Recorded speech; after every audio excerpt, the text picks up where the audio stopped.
I don't like revisionist history. I don't like when we go in thinking one thing, the same data, it's a little bit of reverse of the Purdy thing. The same data presents itself and we change our opinion.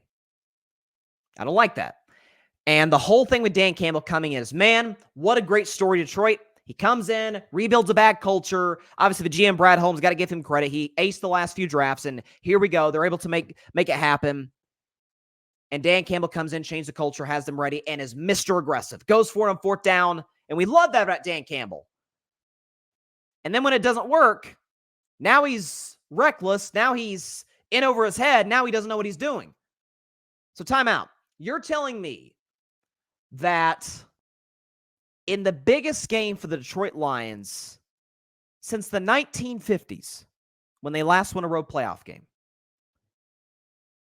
you're going to tell me now they're going to change their philosophy? Now Dan Campbell should go to being Mr. Conservative coach? That's what got Brandon Staley fired in L.A. That and he had a bad defense.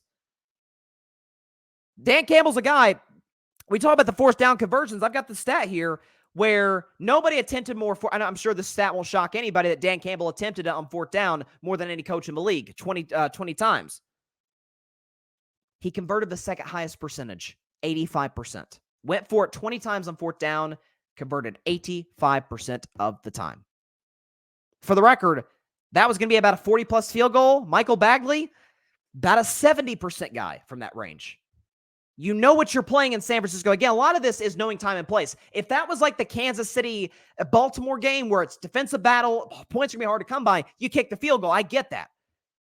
But that Niners team, you saw what happened. That tip ball to Brandon Ayuk, all it took was that play, a ball to bounce their way. All of a sudden, they're back in it. It can take one play. And so if you're Detroit, you're sitting up there and saying, we got to kind of make something happen. Yes, we're up 14. Yes, a field goal will put us up 3 scores.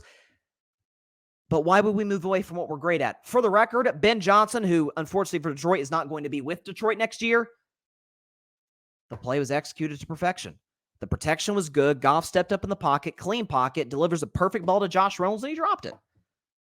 I'm going to hold Josh Reynolds more responsible than Dan Campbell. Dan Campbell made the right call. Ben Johnson ran the right play. Goff made the right throw. Reynolds couldn't haul it in. Then you have a bad tipped ball go against you. Ayuk makes an incredible play, and that's that. But I'm not going to criticize Dan. I refuse to criticize Dan Campbell. Now, I will say this. The fourth down in the fourth quarter, down 27-24, in that situation, you kick the field goal. There's 7 minutes left. Niners are going to get a drive. You're going to get a drive. Then late in that last drive where they have all 3 of their timeouts, a minute to go down 10 when they got that backdoor cover. Thank you very much, Detroit. At the 1-yard line, 3rd and goal. Why the heck are you running the ball at the goal line? Now you have to burn a timeout, and now the onside kick is do or die, feast or famine. Now you have no chance to get the ball back, whereas if you throw the ball there, worst case scenario, it's incomplete, you kick a field goal, you can still get it back with all 3 of your timeouts with about 45 seconds left, and who knows what happens. I'm not going to rip a guy when I shouldn't say I. We, as a collective, should not rip Dan Campbell when we praise him all season for this very thing and his ability to be successful in this very thing. It's the playoffs. You've got to take risks. Aggressive wins in sports. You know what aggressive looks like for Dan Campbell? Faking a punt inside of your own inside of your own 30 against the defending champs in week 1 on ring night. Going for it on 4th and 2, under 2 minutes to go, tie game against the Chargers back in, I think it was week 9. Why would I deviate from what got me here? Because if I hadn't done that all season, I would not be in this position. I'm going to be true to who I am, true to what I do best. That's what Detroit did.